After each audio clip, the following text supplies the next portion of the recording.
lo que debo pensar, lo que debo decir, cómo debo decirlo, lo que debo callar, cómo debo actuar, lo que debo hacer para gloria de Dios, bien de las almas y mi propia santificación. Espíritu Santo, dame agudeza para entender, capacidad para retener, método y facultad para aprender, sutileza para interpretar, gracia y eficacia para hablar. Dame acierto al empezar, dirección al progresar y perfección al acabar. Amén. Dios te salve María, llena eres de gracia. El Señor es contigo, bendita tú eres entre todas las mujeres. Bendito es el fruto de tu vientre, Jesús. Santa María, Madre de Dios, ruega por nosotros pecadores, ahora y en la hora de nuestra muerte. Amén. Reina de la paz, ruega por nosotros. San Miguel Arcángel, ruega por nosotros. San José, ruega por nosotros. Todos los ángeles y santos de Dios, rueguen por nosotros. En el nombre del Padre, del Hijo, del Espíritu Santo. Amén. Les saludo a todos cariñosamente, como siempre, sacerdotalmente, con una sonrisa y con esperanza, con optimismo, porque el discípulo de Jesús vence al mundo con su fe. Ya Cristo venció al mundo malo, al mundo del pecado, al mundo de la oscuridad. Y por eso les saludo, y bajo el manto de la gospa de la Virgen María tenemos asegurada la salvación eterna. E incluso al rezar el Santo Rosario, según una de sus promesas, tenemos la dicha, o sea, la dicha de tener la dicha, lo digo a propósito, la gracia realmente de poder vivir en alegría y en esperanza. Queridos hermanos, siendo tan importante los mandamientos de la ley de Dios, sin embargo, una gran parte de nuestro pueblo no sabe cuáles son los mandamientos. A lo más, algunos lo saben 2, 3, 4 salteaditos, pero los debiéramos conocer como la tabla de multiplicar. A la derecha, al revés, para arriba, para adelante, decirle a uno, ¿cuál es el octavo mandamiento de la ley de Dios? Y que nos sepan decir enseguida cuál es, o cuál es el cuarto mandamiento de la ley de Dios. Pero aún aquellos que conocen cuáles son los mandamientos de la ley de Dios, muchas veces no se les ha explicado, y no tienen culpa, lo que significa el cumplir cada uno de esos mandamientos. Tan importante es esto, mis hermanos, que el que no cumple los mandamientos de la ley de Dios no va a entrar en el cielo, así de sencillo. Mientras que el que tiene fe en Jesucristo y cumple los mandamientos de la ley de Dios, va a ir al cielo. Voy a ser un poco tremendo, yo siempre soy un poco tremendo, soy más llamas que Inocencio, como saben. Me imagino que algunos de ustedes que cumplen los mandamientos van a pasar primero por el purgatorio. Yo también. ¿Por qué? Porque necesitamos purificarnos por completo. Entonces, en estos 4 jueves vamos a tratar sobre los mandamientos de la ley de Dios. Hoy vamos a tratar de explicar los 3 primeros mandamientos, que es amar a Dios sobre todas las cosas, no tomar el nombre de Dios en vano y santificar las fiestas. El pueblo judío habían desmenuzado de tal manera la ley que ellos tenían 613 mandamientos, entre ellos el decálogo, lo que llamamos los 10 mandamientos de la ley.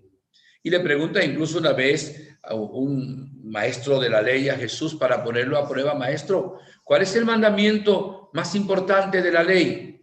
Y Jesús citó Deuteronomio 6:4. Escucha, Israel, el Señor es nuestro Dios, el único Señor. Amarás al Señor tu Dios con todo tu corazón, con toda tu alma, con todas tus fuerzas. Bien, dentro de esos 613 mandamientos está el decálogo. Y Jesús, por cierto, le dijo, citando al Levítico luego, y el segundo, no me lo está preguntando, eso no dice la Biblia, eso último, es amar al prójimo como a ti mismo. Dirá también el Evangelio que los 10 mandamientos luego se resumen en 2.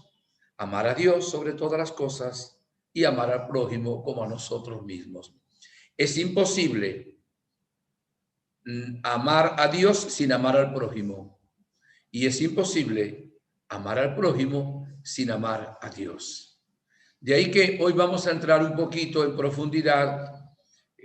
Todo lo que le voy a decir, bueno, casi todo, está en el Nuevo Catecismo de la Iglesia Católica. O sea, Catecismo es el segundo libro que debe haber en cada casa. Después de la Biblia, la Sagrada Escritura, debemos tener siempre el Nuevo Catecismo de la Iglesia. Ahí tenemos la doctrina de la Iglesia, el magisterio de la Iglesia, casi para cualquier problema que se nos pueda presentar.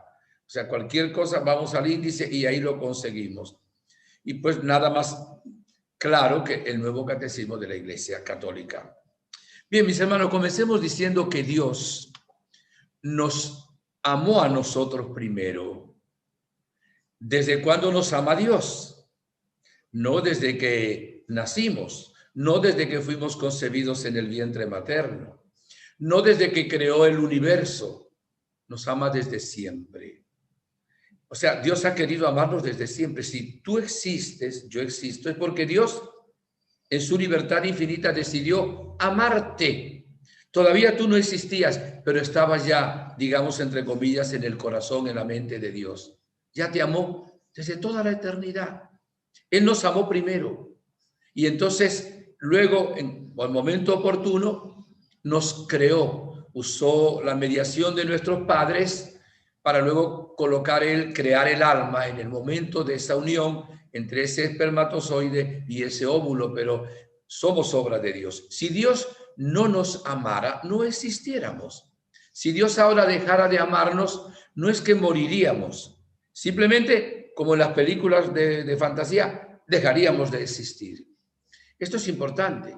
Pero cuando Dios nos creó, y nos creó por amor, Él nos dio una misión. Esto es importante. Y me gusta decirlo de esta manera muy sencilla. Cuando alguien, qué sé yo, tiene la idea de hacer un objeto, qué sé yo, un vehículo o una nevera, ¿verdad? Una refrigeradora.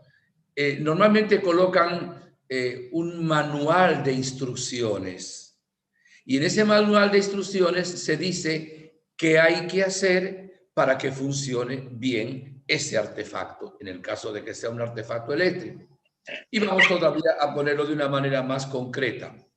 Vamos a imaginar que ese aparato funciona con corriente de 110 voltios. Y dice ahí, esto es de corriente eléctrica 110 voltios. Y una persona dijera, pues no, yo lo quiero colocar en 220 voltios. ¿Qué va a pasar? Se quema de una vez. ¿Por qué? Porque no siguió las instrucciones del manual del fabricante. Dios también colocó un manual para nosotros. Nos creó con una misión. Nos creó para que fuéramos su gloria, para que expresáramos con nuestra vida, nuestro testimonio, nuestras obras, la gloria de Dios. ¿Pensarán todas las personas que están aquí para darle gloria a Dios? Y sería interesante ahora, ¿yo estoy dando gloria a Dios? O sin embargo, ¿me estoy dando gloria a mí mismo? ¿O estoy dando gloria, qué sé yo, a quién? ¿Verdad? Entonces Dios nos creó por eso, nos creó para eso y nos creó para que le conozcamos. De tal manera que si una persona no conoce a Dios, ¿qué está haciendo aquí abajo? Si fue creado para esto. Y además nos creó para que nos dejáramos amar y para que nosotros lo sirviéramos en esta vida a Él, lo amáramos sobre todas las cosas y luego lo conozcamos cara a cara en el cielo. Para eso nos creó Dios, para llegar un día al cielo, a ver a Dios, ser felices por toda la eternidad. Dios no creó a nadie para que fuera al infierno. Dios no creó a nadie para que fuera infeliz. Dios nos creó para que fuéramos felices y para ser felices tenemos que cumplir los mandamientos de la ley de Dios y tenemos realmente que ser santos. Voy a usar, tenemos varios textos bíblicos, el decálogo lo tenemos en Éxodo 20, 1:17, capítulo 20, versículo 1:17. Hay distintos lugares donde hay los mandamientos de la ley de Dios, pero este pues es el más significativo. Sin embargo, hay un texto que para los judíos es el más importante. Es el libro del Deuteronomio, que también habla de mandamientos, sobre todo el primer mandamiento, el capítulo 6, versículo 4. Voy a proclamarlo con permiso de ustedes un momento. Deuteronomio 6, 4, pero voy a leer un poquito más. Voy a leer hasta el 9. Vamos a ver. Dice así la palabra de Dios. Miren. Escucha, Israel. Yahvé nuestro Dios es el único Señor. Amarás al Señor tu Dios con todo tu corazón, con toda tu alma y con toda tu fuerza. Este es el primer mandamiento de la ley de Dios. Nosotros luego lo resumimos diciendo amar a Dios sobre todas las cosas. Repito, escucha, Israel. O sea que el primer mandamiento en Deuteronomio empieza, hay que escuchar a Dios. Y luego dice, reconocerás que el único Dios es el Señor, es Yahvé, y lo amarás con todo tu corazón, con toda tu alma, con toda tu fuerza. Y de esto, aquí está la clave de la felicidad, hermanos.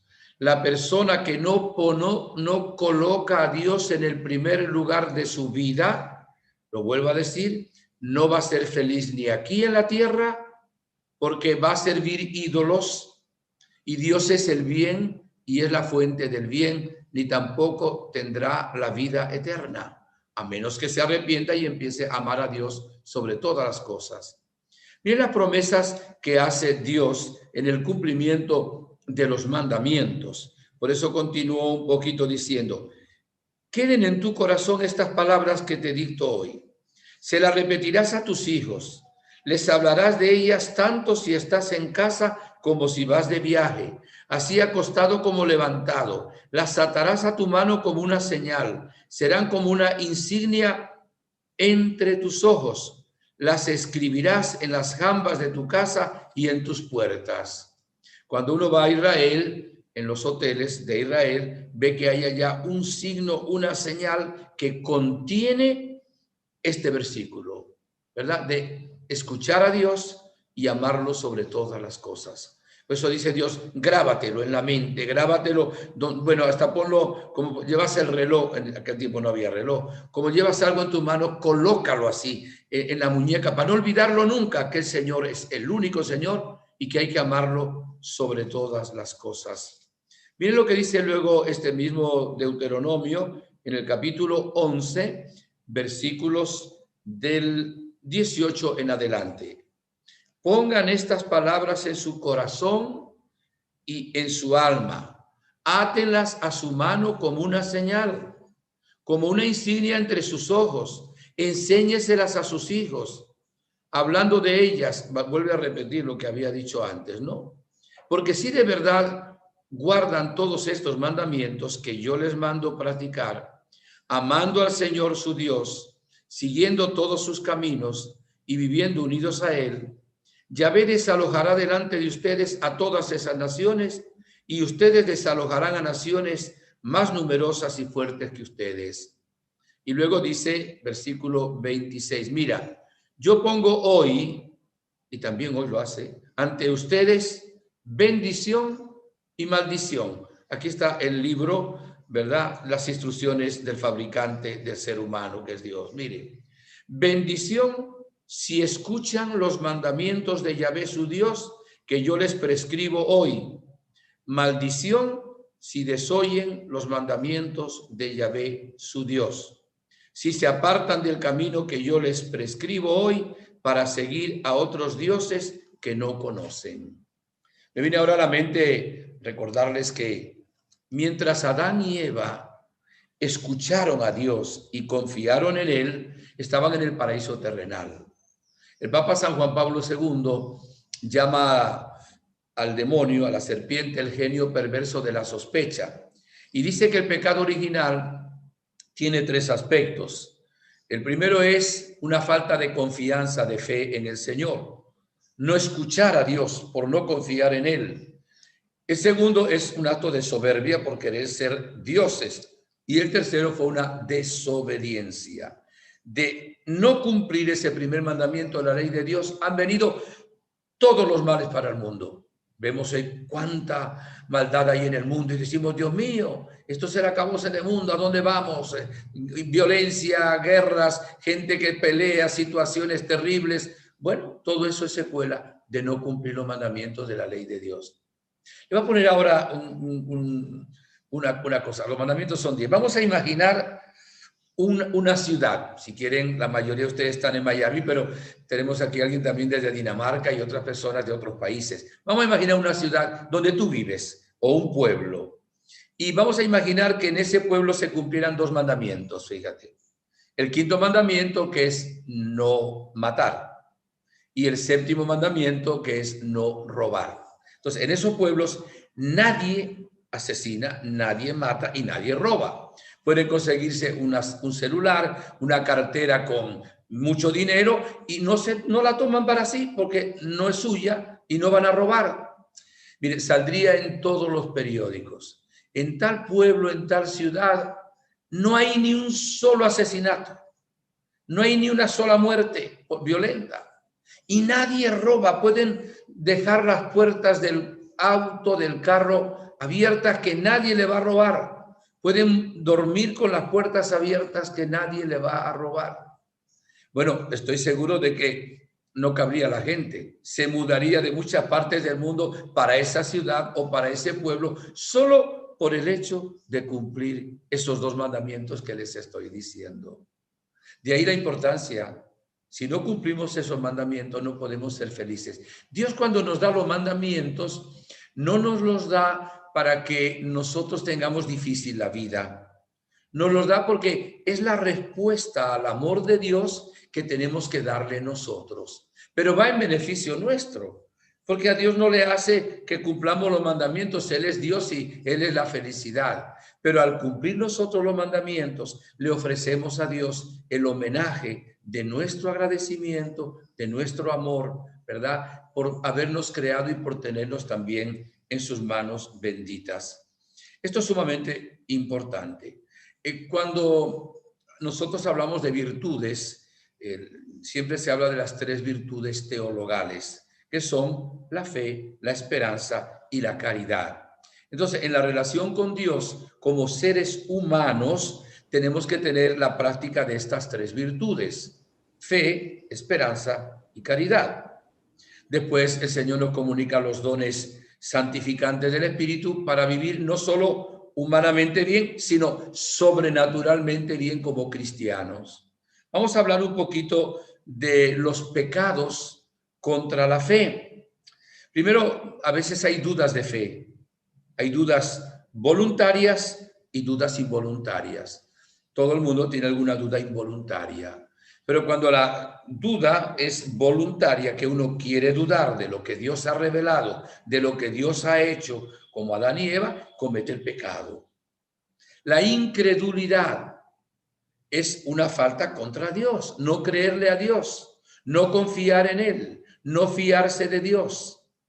Y la incredulidad es un menosprecio de la verdad revelada o el rechazo voluntario de prestarle asentimiento. ¿Cuánto incrédulo hay hoy en el mundo? Hablamos de incredulidad con respecto a Dios. Por eso el mundo anda tan mal. Porque si cortamos el cordón umbilical que nos une a Dios, que es el bien y la fuente del bien, ¿con qué nos quedamos? Con el mal. La herejía. ¿Qué es la herejía? Es una negación pertinaz después de recibido el bautismo de una verdad que ha de creerse con fe divina y católica. O sea, si una persona está bautizada y ha recibido catequesis y luego dice, yo no quiero creer que en la Eucaristía esté Jesucristo, eso se llama herejía. Yo no quiero creer que el Papa cuando habla es cátedra sea infalible, esa es una herejía. Yo no quiero creer en la resurrección de los muertos, esa es una herejía. Y es una falta muy grave, es un pecado gravísimo. La apostasía, que es todavía peor que la herejía, porque la herejía es negar una verdad de fe. La apostasía es el rechazo total de la fe cristiana. El segundo libro de los Tesalonicenses habla de que en un momento dado va a venir una gran apostasía, que no solo una persona, una familia, una nación, muchas naciones van a apostatar, y que exactamente después de la apostasía vendrá el anticristo, porque claro, la apostasía, al apartarnos de Dios, le da espacio, le abre puertas al anticristo para que venga el reino de Satanás por un tiempo, hasta que el Señor decida pues eliminarlo con el triunfo del Inmaculado Corazón de María. Después tenemos el cisma. ¿Qué diferencia hay? El cisma es el rechazo de la sujeción al sumo pontífice o de la comunión con los miembros de la iglesia a él sometida. Entonces, por ejemplo, cuando una comunidad dice, yo no quiero ni obedecer al Papa, está fundando otra iglesia, eso es un cisma, una separación. Los hermanos separados, ¿verdad? Esperados todavía, pero separados, que un día se unirán entre los hermanos evangélicos, ¿verdad? Que son la mayoría, pero anglicanos, ortodoxos, etcétera, hicieron cisma porque no aceptaron que el Papa es el vicario de Cristo y el sucesor de Pedro. Y digo algo ahora, hay una corriente dentro de la iglesia muy extremista, muy de derecha, que están diciendo tonterías. Y no estoy bravo, pero me duele esto. Están diciendo que el Papa Francisco no es el Papa, que el Papa es Benedicto XVI. Y están inventando cosas. No, este es el Papa elegido según el Espíritu Santo, por los cardenales, con la norma que tiene la iglesia. Y hay gente que está haciendo una campaña terrible contra el Papa. Eso pueden caer en este pecado de cisma, de ser cismáticos, de tener como otra iglesia, aunque se llamen como se llamen. Tenemos que tener cuidado con esto. El Señor le ha dicho a Pedro, tú eres Pedro, sobre esta piedra edificaré mi iglesia y las puertas del infierno no prevalecerán contra ella. Dios mío, mi reloj camina rápido si todavía no he empezado prácticamente el primer mandamiento, pero bueno, voy a ir un poquito más rápido. La esperanza es aguardar la gracia, la bendición divina, y es creer en la visión beatífica en el cielo. Vivir sin esperanza es terrible. Tenemos que esperar en Dios. Nos tiene un puesto preparado en el cielo y nos va a dar la gracia que necesitamos para salvarnos. Los pecados contra la esperanza son la desesperación y la presunción. La desesperación es deja de esperar en Dios su salvación o el perdón, no cree. Y la presunción es que el hombre presume de sus capacidades creyendo que él se va a salvar por sí mismo. O también presume de que la omnipotencia y misericordia de Dios le van a dar la salvación, aunque él no se convierta y haga lo necesario realmente para agradar a Dios. Bien, la caridad. La caridad es amar con sincero amor a Dios sobre todas las cosas. ¿Qué pecados hay contra la caridad? La indiferencia, que es una descuidar o rechazar la caridad. La ingratitud, no agradecerle a Dios. La tibieza, no puedo explicar cada término. La asedia o asedía, que algunos no han escuchado nunca esta palabra, es la pereza espiritual. Y el odio a Dios. Hay gente que odia a Dios, y sobre todo los satánicos. Y hay gente que tiene resentimiento con Dios. Cuidado con eso, porque se le murió una abuelita y le echan la culpa a Dios. Qué sé yo, se quemó algo y le echan la culpa a Dios. Hubo la pandemia y culpan a Dios. Dios no manda nunca los males. Y se resienten con Dios, se ponen bravos con Dios. Esa es una treta del demonio. Porque como la fe es la única manera de comunicarnos con Dios, con la inteligencia podemos entender que existe un ser supremo que llamamos Dios. Pero ¿cómo es Dios? Solo podemos creerlo por la fe, porque Dios así lo ha revelado. Tenemos unas virtudes que, para cumplir este mandamiento de la ley de Dios, tenemos que ser adoradores. Acuérdense que Jesús le dijo a Nicodemo, tenemos que adorar en espíritu y en verdad. Adorar es reconocer, primero, mi situación de criatura, que soy frágil, que soy débil, que soy pecador, que sin Él no puedo nada. Y reconocer que el único Dios es el Señor. No hay otro, ni habrá otro, ni lo ha habido nunca. Pero adorarlo. Y una manera luego de mostrar con el cuerpo la adoración es ponerse de rodillas delante del Señor, hacer genuflexión al entrar en una iglesia ante el sagrario donde está Jesús, que es verdadero Dios y verdadero hombre. Cumplir el primer mandamiento de la ley de Dios es relacionarnos con Dios con la oración. La persona que no ora no se salva, lo decía San Alfonso María de Ligorio. El que ora se salva, el que no ora se condena. Una persona que no se relaciona con Dios es que no lo ama. Claro, hay muchas maneras de orar. Hay una manera de orar escuchando a Dios, una manera de orar en silencio, una manera de orar con oración vocal, una oración de meditación, una oración de alabanza a Dios, una oración de pedir perdón, una oración de pedirle gracias también a Dios. La oración de alabanza y de acción de gracias nos abre las compuertas del amor y de la misericordia de Dios. Una pregunta, ¿tú oras? No me digas como esa persona. Sí, yo, mire, cuando salgo de casa hago la señal de la cruz. Y en la noche, cuando ya me estoy durmiendo, y perdonen mi mala educación, bostezando, digo, Padre, Hijo, Espíritu Santo, amén, yo siempre oro. Es como que le preguntáramos a alguien, ¿tú te alimentas? Dice, sí, coloco una gota de agua en mi lengua en la mañana y otra gota de agua en la noche, te vais a morir. De tal manera que el demonio quisiera que el ser humano no se comunique con Dios, nuestro Padre, que está siempre con nosotros, que es el que nos ama, como les decía, con amor eterno. Tenemos que ofrecerle también al Señor nuestro trabajo, con el sacrificio que conforta, trabajar para Dios. Todo lo que hagamos debemos hacerlo para gloria de su nombre. Y cuando uno le hace una promesa o un voto a Dios, pues hay que cumplirlo. O no hacer la promesa, no hacer el voto. Si se hace, Dios lo toma en serio.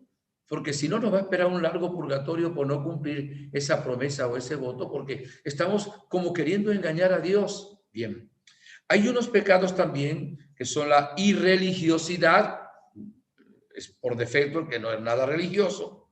La superstición, que es como un exceso de desviaciones del sentimiento, que es pensar de una manera mágica, prescindiendo de las disposiciones interiores, creemos en la superstición que nos va a suceder algo. Y hay supersticiones de toda índole. Ay, se me derramó la sal. ¿Quién sabe qué me va a pasar? Una superstición, nada te va a pasar porque se te derrame un saco de sal o un camión entero de sal. Es que pasé por debajo de unas escaleras y entonces quién sabe qué me va a suceder. Es que me salió en el camino un gato negro, entonces, Dios mío, algo malo me va a ocurrir. Mis hermanos, esos son supersticiones. El que cree realmente en el Señor no puede vivir de supersticiones.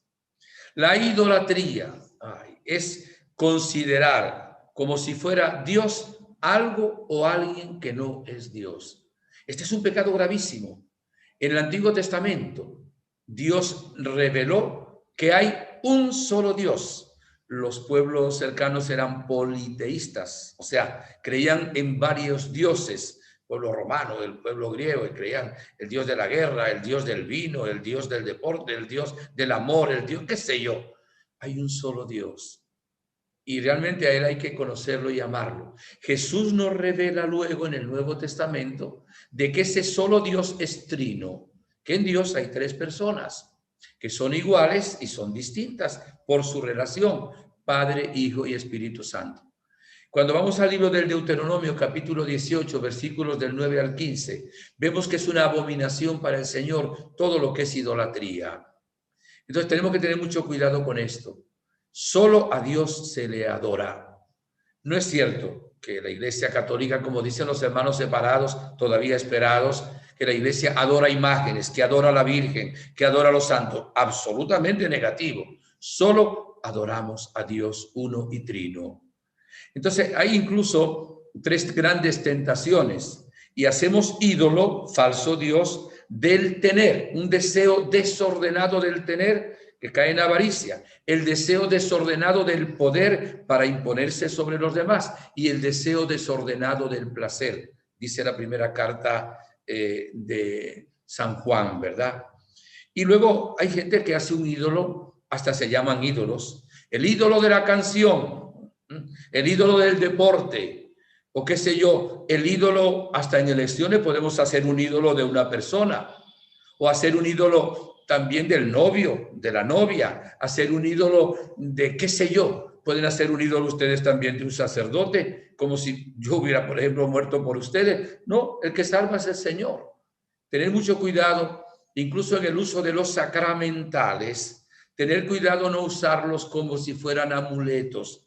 Entonces yo voy a llevar esto, lo pongo acá y me confío en la materialidad del amuleto. No, yo tengo que confiar en quien representa que puede interceder por mí, como la cruz de San Benito, el Santo Rosario, la medalla de la Virgen Milagrosa. No es la materialidad, sino es lo que representa a la Virgen que me lleva a Dios, a San Benito que intercede por mí, etcétera, etcétera. Por eso tenemos que pedirle al Señor no ser idólatras, creer realmente solo en el único Dios vivo y verdadero. La adivinación y la magia. No tengo tiempo para ir a Deuteronomio 18. Ofende a Dios terriblemente.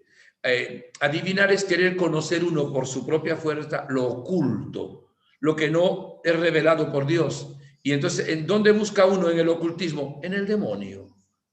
Sabiéndolo o no sabiéndolo, en los espíritus del mal para que le revelen. Y ahí la gente cree en el horóscopo, cree en la astrología, cree que le lean las cartas, el tarot, la bola de cristal, la borra de café, qué sé yo, cuánta cosa. La adivinación es un pecado grave, grave contra el primer mandamiento de la ley de Dios. Lo mismo todo el mundo, toda la cuestión de la magia. Y no hay magia blanca, aunque la llamen blanca. Magia es magia. La magia negra, peor que lo que llamamos magia blanca, porque queremos conseguir las cosas no como providencia de Dios o como un trabajo digno bajo la mirada de Dios, sino de una manera mágica, y eso no existe. Lo mismo el espiritismo, evocar espíritus. El juego de la Ouija es un juego espiritista. La película del Exorcista, tiene el argumento de que la niña en la verdad fue un niño, luego en la película colocaron una niña, quedó poseída por el demonio por el juego de la Ouija. Y hay gente que la consigue en una librería, la tiene en la casa, los estudiantes a veces hacen la Ouija, incluso hay un juego que utilizan ellos, que le llaman Charlie, que con un lápiz y qué sé yo, unas tijeras, ellos llaman un espíritu para saber qué sé yo, con respecto al noviazgo, qué le va a salir en el examen de historia, de matemática, queriendo adivinar. Eso va tremendamente contra el primer mandamiento de la ley de Dios. El sacrilegio, lo estamos viendo ahora cómo profanan iglesias y sagrarios, algo sagrado, e ir en contra de lo sagrado es exactamente un pecado de sacrilegio.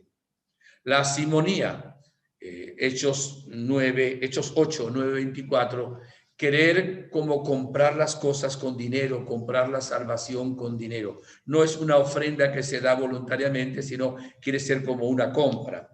El ateísmo, que es negar la existencia de Dios. Es terrible ser ateo.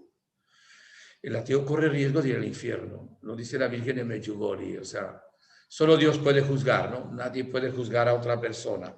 Y luego el agnosticismo.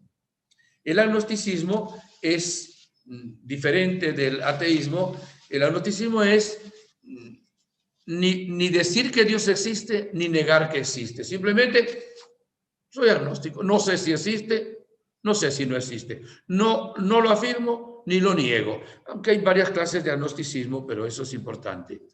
El adorar imágenes. Y aquí ahora algunas personas pueden decir, sobre todo hermanos separados, si alguno está viendo esta conferencia, dice Dios, no te postrarás, bueno, dice, no te harás escultura ni imagen alguna, ni de lo que hay arriba en los cielos, ni de lo que hay abajo en la tierra, ni de lo que hay en las aguas debajo de la tierra.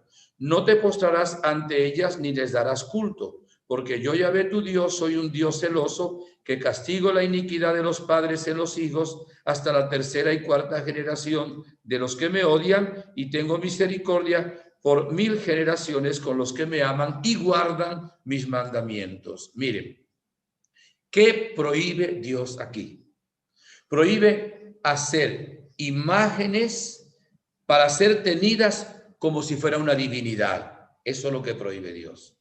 Porque Dios, que en este texto dice que no hay que hacer imágenes, hay textos donde Él manda a hacer imágenes. Pero no son imágenes de una divinidad para adorar. Esa es la diferencia. Voy a nombrarle 2 textos en la Biblia donde Dios manda a hacer imágenes. El libro de los Números, capítulo 21, versículos del 8 al 9. Ahí nos habla el Señor de un momento en que había una especie de epidemia, no era epidemia, ¿no? Pero era una situación de muchísimas serpientes venenosas que mordían a los israelitas y moría mucha gente. Y el Señor le manda a Moisés en este texto que les voy a leer ahorita, repito, capítulo 21, versículo 8 y 9, que haga una imagen, y nada más y nada menos que una imagen de una serpiente. Dice así: hazte una imagen de una serpiente y colócala sobre un mástil, sobre un palo. Todo el que haya sido mordido y lo mire vivirá. Hizo Moisés una serpiente de bronce y la puso en un mástil. Y si una serpiente mordía a un hombre y éste miraba a la serpiente de bronce, quedaba con vida. Y luego en el libro del Éxodo, capítulo 25, versículos 17 al 20, Dios manda hacer imágenes, van a ver, de 2 querubines para colocarlos encima del arca de la alianza. Dice así el Señor: harás además 2 querubines de oro, son 2 imágenes, de oro macizo, los harás en los 2 extremos del propiciatorio. Haz el primer querubín en un extremo y el segundo en otro. Los querubines formarán un cuerpo con el propiciatorio, o sea, con el arca, en sus 2 extremos. Vean cómo aquí Dios manda hacer imágenes, no para ser adoradas. ¿Y saben quién es el que más imágenes ha hecho? Dios. Cada uno de ustedes que están viendo son imagen de Dios. Yo soy imagen de Dios. O sea que el que más imágenes ha hecho de Él es el mismo Dios. Entonces, no somos idólatras por tener imágenes de Jesucristo, imágenes de la Virgen, imágenes de los santos. No se adoran, se veneran, que se tratan con respeto, con cariño, que es diferente. Como a veces hay una persona que ganó la guerra, logró la independencia y se hace una plaza y se coloca una imagen de él ahí. No lo estamos adorando. Y de pronto hasta se canta el himno nacional y se coloca una corona de flores ahí. Es como honrar a un héroe nacional por todas sus hazañas, por todo lo que hizo. Entonces, tener una cruz como esta que yo tengo aquí, por ejemplo, o tener, qué sé yo, esta medalla de la Virgen Milagrosa que tengo aquí, no es ninguna idolatría, es realmente venerar. Y a quien venero no es la materialidad, aquí esto que es de plata, ¿verdad? Es a quien representa, que es a nuestro Señor Jesucristo. Me he detenido un poquito en esto porque siempre hay hermanos que preguntan y hay hermanos que están luego confundidos al respecto. Bueno, ese es el primer mandamiento de la ley de Dios, resumido. Vamos al segundo, que es un poquito más corto, y luego al tercero. El segundo es no tomar el nombre de Dios en vano. En Éxodo 27 dice así: no tomarás en falso el nombre del Señor tu Dios. Por eso este mandamiento significa también honrar a Dios, está muy unido al primero. De hecho, los 3 primeros mandamientos de la ley de Dios se refieren hacia Dios y los otros 7, del 4 al 10, se refieren al prójimo. Por eso tomamos para el primer día juntos los 3 primeros mandamientos. El segundo, no tomar el nombre de Dios en vano. Respetar el nombre del Señor porque el Señor es santo y el nombre representa a la persona. Jesús nos manda, por ejemplo, orar en su nombre. Y lo que pidan en mi nombre será concedido. Incluso, mire, sería bueno hasta que nosotros respetemos, no a este nivel, el nombre de las personas. O sea, a veces no respetamos a las personas, porque el nombre identifica a la persona, representa también en alguna manera su dignidad.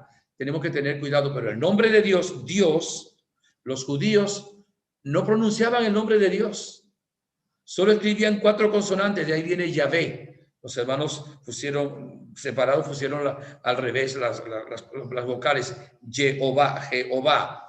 Pero no, la Biblia no dice alelujeo, aleluya, que es alabanza a Yahvé, alabanza al Señor. Bien, en verdad, la transcripción es Yahvé de los ejércitos, no es Jehová, pero no vamos a hacer un problema en este momento con eso. Nosotros, con respecto al nombre de Dios, podemos abusar del nombre de Dios, nombrándolo por cualquier cosa, el nombre de los santos, el nombre de la Santísima Virgen María, hacer promesas en nombre de Dios. Te prometo en nombre de Dios que va a pasar, voy a hacer esto, y luego no las cumplimos, ¿verdad? Por Dios te digo, es hasta casi una especie de juramento. Por Dios te digo que esto fue así. Estamos usando mal el nombre de Dios, lo estamos usando en vano. Y hay que tener mucho cuidado con eso. Y miren, lo digo con una gran tristeza. Sé que algunos no me van a entender y bueno, me alegro que no me entiendan lo que voy a decir ahora. Pero los que han estado en Europa, sobre todo de lo que conozco, en España, en Italia, por ejemplo, hay blasfema, la blasfemia es terrible. La blasfemia es un insulto a Dios, a la Eucaristía, a la Virgen. No puedo usar esas palabrotas que son palabras terribles en contra del nombre de Dios, en contra de Dios, en contra de la hostia santa, en contra de la Virgen María. Las blasfemias son terribles, por eso el que no las entiende es porque, gracias a Dios, nunca ha blasfemado. Dios nos libre de blasfemar. Pero hay gente que lo hace como comer un caramelo o chuparse un chicle. Tienen en su vocabulario ya una costumbre, un vicio de blasfemar contra la divinidad. Proferir interior o exteriormente palabras de odio, reproche, desafío contra Dios, Jesucristo, la Iglesia, los sacramentos, los santos. Y este mandamiento, el segundo mandamiento, nos recuerda algo muy concreto. No jurar en falso, no jurar en vano. ¿Qué significa no jurar en vano? No jurar por bagatelas, por tonterías. Nosotros oímos a mucha gente que dice, mira, te lo juro. ¿Qué necesidad tienes de jurar? Poner a Dios por testigo de que aquel vehículo era de tal color porque tú lo viste así. Te juro que vi tal cosa. ¿Y por qué pones a Dios por testigo siendo santo de una tontería? Tenemos que tener cuidado. Cuando una persona jura en falso, en vano, perdón, aunque diga la verdad, está cometiendo un pecado. No es un pecado mortal, es un pecado venial, pero es un pecado. Y porque sea venial no vamos a decir, lo sigo haciendo. Es como si alguien agarrara una botella y se la da a la rodilla de su mamá. No mata a su mamá, pero dice, bueno, como no la maté, le puedo dar en la otra rodilla también con otra botella. No, ofendes a Dios. Tenemos que, hermanos, acostumbrarnos a no jurar en vano y no jurar en falso. Cuando se jura en falso, se pone a Dios por testigo de una mentira. El jurar en falso es un pecado mortal. De tal manera que si alguien jura en falso, no puede ir a comulgar. Tiene que arrepentirse y tiene que confesarse y hacer el propósito de no volver a jurar en falso.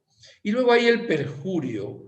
Perjuro es un bajo juramento, es hacer una promesa que no tiene intención uno de cumplir o que no la va a cumplir. Eso significa perjurar. Y hay un texto muy hermoso en el Evangelio de San Mateo, capítulo 5, versículos del 33 en adelante. Dice el Señor, que no juremos, lo voy a buscar, no juremos nunca. O sea, que digamos sí o digamos no. Permítanme solo un segundito que busco el texto de San Mateo. Repito, capítulo 5, versículo 33 y 34. Ya lo tengo aquí. Dice así: no perjurarás, sino que cumplirás tus mandamientos. Pues yo les digo que no juren en modo alguno, ni por el cielo, porque es el trono de Dios, ni por la tierra, porque es el escabel de sus pies, ni por Jerusalén, porque es la ciudad del gran rey, ni tampoco jures por tu cabeza, porque ni a uno de solo de tus cabellos puedes hacerlo blanco o negro. Sea su lenguaje sí, sí, no, no. Que lo que pasa de ahí viene del maligno. Esto es sumamente importante. Si alguno de ustedes está reconociendo que tiene esa costumbre de jurar en falso o de jurar en vano, pídale perdón al Señor, pídale la gracia de respetar el nombre de Dios. Claro, voy a decir esto. Algunos de ustedes ya tienen este momento en su mente, Padre, pero hay momentos en que uno va a un tribunal y le exigen un juramento por algo importante, o qué sé yo, va a tomar posesión un presidente de la República, o, qué sé yo, un juez, y hasta coloca su mano sobre la Biblia y hace un juramento, sí. No se oponen al juramento, a este texto, cuando éste se hace por una causa grave y justa, como los ejemplos que he colocado. Se hace con verdad, sensatez y justicia, porque el nombre de Dios es, mis hermanos, sagrado. Bien, esto con respecto al segundo mandamiento de la ley de Dios, respetar el nombre de Dios. Dice que cuando el sacerdote en la misa, por ejemplo, reza Gloria, cuando se nombra a Jesucristo, hace una reverencia, como para respetar el nombre bendito de Jesús. Bendito sea su nombre. O sea, hablar, cuando nombremos a Dios, Dios mío, hacerlo con amor, con respeto, con cariño, estoy nombrando realmente a Dios nuestro Señor. Vamos ahora al tercer mandamiento de la ley de Dios, que es santificar las fiestas. Cuando Dios dio este mandamiento, se dirigió al pueblo judío para que tuviera esa santificación del día del sábado. Para los judíos, el sábado es todavía hoy el día de fiesta. Por cierto, el día para los judíos o hebreos, para Israel, no comienza a las 12 de la noche, como nosotros, sino comienza a las 6 de la tarde aproximadamente, cuando se pone el sol. Incluso cuando uno va a Tierra Santa, ve que cuando ya son las 3 y media de la tarde, todos los negocios de los israelíes o israelitas se cierran, la gente corre porque quieren realmente cumplir el reposo sabático, ¿verdad? A una persona, lo voy a decir ya, dice, ¿y por qué nosotros no reservamos el sábado? Porque nosotros no somos judíos, somos cristianos católicos en nuestro caso, y evidentemente para nosotros el domingo es el día del Señor. Esto es importante y por eso respetamos el domingo, que no se debe trabajar y hay que ir a la misa. Vamos ahora a desmenuzar un poquito lo que significa esto. Por cierto, en la Escritura, el domingo no es el último día de la semana, es el primer día de la semana. Y el lunes el segundo. Y el último día de la semana es el sábado.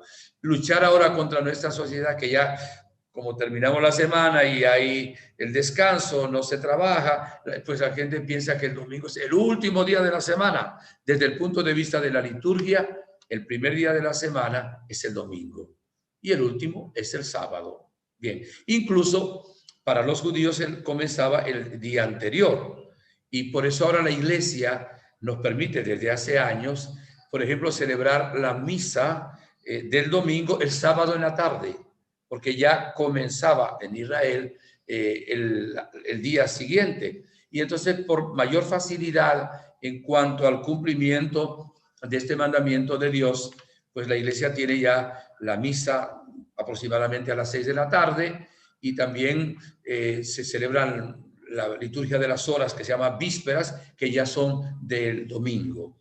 Vamos a hablar un poquito sobre esto. Santificar las fiestas, por ejemplo, Éxodo 20:11, que es de donde tomamos el decálogo, es una memoria de la creación, porque Dios dice que hizo en 7 días, ¿verdad? La creación. Por supuesto, es una manera metafórica de hablar. Alguien dice que fueron 10 grandes periodos. Entonces, el último día, el sábado, descansó. Entonces, el hecho de celebrar el sábado, repito, para los judíos, era hacer memoria de la creación de Dios. Además, es hacer memoria de la liberación de Israel, y de eso nos habla Deuteronomio 5:15. Y es un signo también de la alianza inquebrantable con Yahvé. El hombre debe descansar, y además los pobres, la servidumbre, tiene también derecho al reposo y al descanso, y de no dar el culto al dinero. Entonces se nos invita realmente a pensar, para nosotros, repito, en el domingo. Jesús interpretaría luego la ley del sábado, era no trabajar, tener reposo. Y luego los judíos hicieron un legalismo terrible. No se puede reír con lo que les voy a decir. Ellos pensaban, ¿cuántos pasos puedo dar? Porque ya es trabajar. Pensaban, ¿puedo comer este huevo que puso la gallina en sábado? Es que lo puso en sábado y trabajó para ponerlo.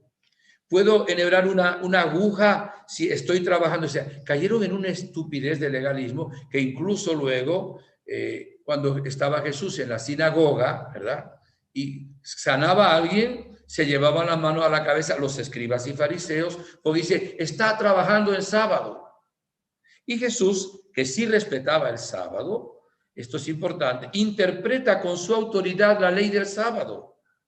No falta la santidad de ese día, pero nos enseña que el sábado está hecho para el hombre y no el hombre para el sábado, que en el sábado es lícito hacer el bien. Para nosotros, repito, el día del Señor es el domingo. ¿Por qué? Porque es el día de la resurrección de Jesucristo. Y ese día comienza una nueva creación para nosotros. Domingo es como una plenitud del sábado. El sábado hebreo y judío era como un anticipo también y un símbolo de lo que iba a ser el domingo para nosotros, que realmente es el día del Señor. El domingo, pues, tenemos que ir a la misa domingo y fiestas de guardar. Tristemente, ahora las fiestas de guardar están desapareciendo porque muchas veces los gobiernos no permiten celebrar fiestas. Y ahora hay que ver en cada país cuáles son las fiestas de precepto. Ha habido fiestas de precepto a lo largo de la historia, por ejemplo, el día de la Inmaculada Concepción en algunos países, el 1 de enero, el día de San José, el día de San Pedro y San Pablo, el día de la Ascensión, el día del Corpus Christi, el día de la Asunción. Eran fiestas de precepto. Actualmente no son fiestas de precepto todos esos días. En algún país la conferencia episcopal nos señala cuál es el día de precepto. Hay obligación, siempre que se pueda, de ir a la Santa Misa el domingo. Santificar las fiestas. Y no digamos que no tenemos tiempo. Exactamente el domingo debe ser un día de descanso. Debe ser un día de reflexión, de silencio, incluso de cultura, de meditación. Debe florecer el crecimiento de la vida cristiana y de la vida interior. Es un día también para dedicarlo en familia.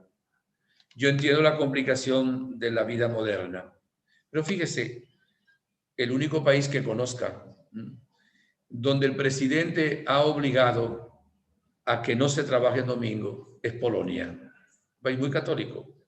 Claro, él no hizo este decreto, no sé, o ley, como queriendo imponer a los que no son cristianos, entonces lo puso para dedicarlo a la familia. Creo que no deben, o sea, deben cerrar panaderías, supermercados, todo hay que hacerlo el día anterior o a lo largo de la semana para no trabajar, sobre todo con el deseo del afán del dinero. porque hay gente que tiene que trabajar porque hay servicios que realizar en la sociedad y evidentemente no se pueden dejar de hacer. Leo lo que dice el Nuevo Catecismo en el número 2185. Durante el domingo y fiestas de precepto, los fieles se abstendrán de entregarse a trabajos o actividades que impidan el culto debido a Dios, la alegría propia del día del Señor, la práctica de las obras de misericordia, el descanso necesario del espíritu y del cuerpo. Las necesidades familiares o una gran utilidad social, por ejemplo, los bomberos, o por ejemplo el médico, o por ejemplo satisfacer algunas necesidades importantes de la comunidad. Y aquí pues sería discutible también un supermercado, una panadería, etcétera. Por eso dice aquí, tienen una excusa, dice así: las necesidades familiares o una gran utilidad social constituyen excusas legítimas respecto al precepto de descanso dominical. Los fieles deben cuidar de que legítimas excusas no introduzcan hábitos perjudiciales a la religión, a la vida de la familia y a la salud. Sería interesante ahora, ¿empleamos el domingo como para ganar más dinero? Estamos fuera del tercer mandamiento de la ley de Dios. Tenemos que trabajar el domingo porque es una fábrica, no pueden parar, qué sé yo, los hornos y tiene que trabajar gente que está de guardia, pues sí, y hay que hacerlo, evidentemente, por vía de excepción, por utilidad pública y por servicio. Pero siempre que podamos dejar de trabajar el domingo, acuérdese, por ganancia de dinero, tenemos que hacerlo. Algunos dicen, bueno, hasta llegaron a decir en la interpretación que si uno trabaja algo por 3 horas el domingo y dedica el resto al culto, a la familia, etcétera, no está faltando gravemente. Se llegó a decir eso en la antigüedad. Ahora el Nuevo Catecismo no coloca eso que les estoy comentando ahorita. El domingo debe ser un día reservado al Señor, reservado a la familia, reservado a descansar. Dice simbólicamente, ¿verdad? Que Dios el séptimo día descansó. El ser humano necesita descansar. Y si no hacemos eso, faltamos también contra nuestra propia vida, contra nuestra propia salud, nos agotamos. Y realmente las cosas no las necesitamos hacer de esa manera, de que tengamos que trabajar tanto, trabajar tanto, trabajar tanto. Hay que trabajar para vivir, pero no vivir para trabajar. Estos son, mis hermanos, los 3 primeros mandamientos de la ley de Dios. Ahora estos son como una especie de examen de conciencia para nosotros, para que entendamos mejor también lo que significa cada uno de estos sacramentos. Que Dios nos dé la gracia y la fuerza realmente para cumplirlos. Bien, vamos a dar espacio solamente a 3 preguntas, porque tengo otro compromiso de inmediato con Perú a través también de las líneas telefónicas. Muchas gracias. Si, gracias a la por orden. primera. Tenemos una pregunta. Dice, la Biblia nos dice que hay un pecado que no se perdonará y es blasfemar contra el Espíritu Santo. ¿Nos puede ampliar, por favor? Sí, la Biblia dice que el único pecado que no se perdona ni en esta vida ni en la otra es el pecado contra el Espíritu Santo. ¿En qué consiste?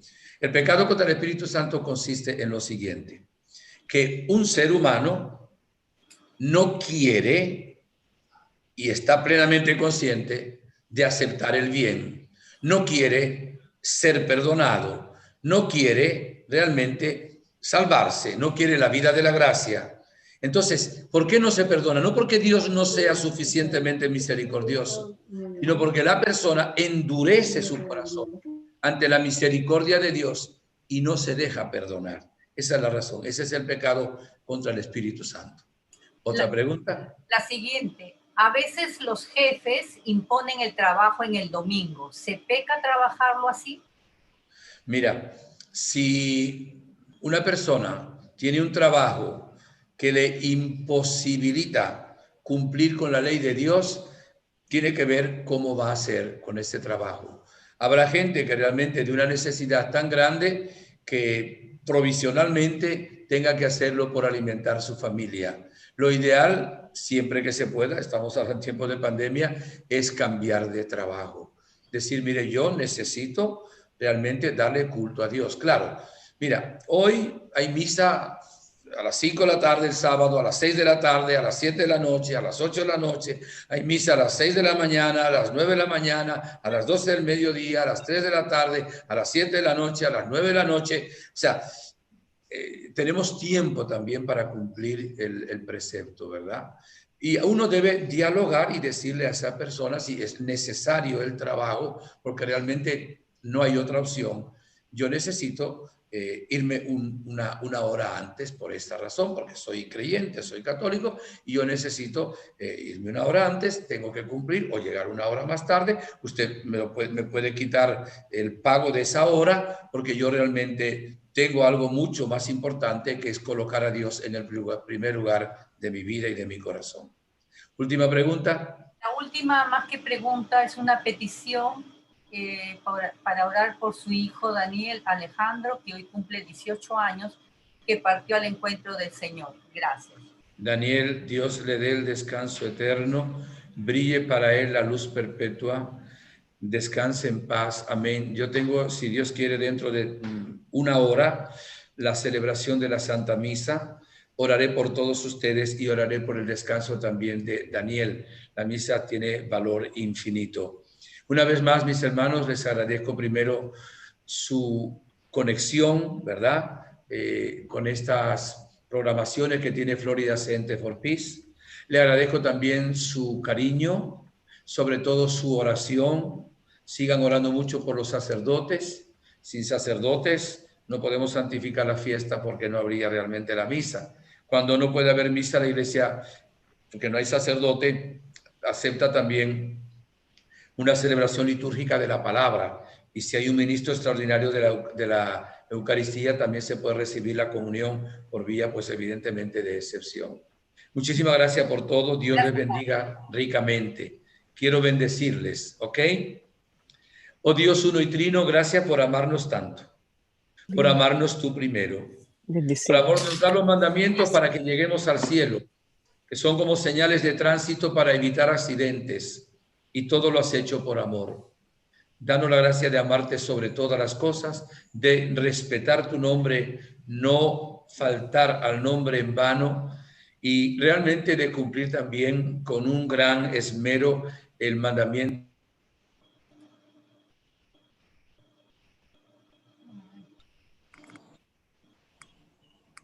Apagó mi teléfono, mi micrófono.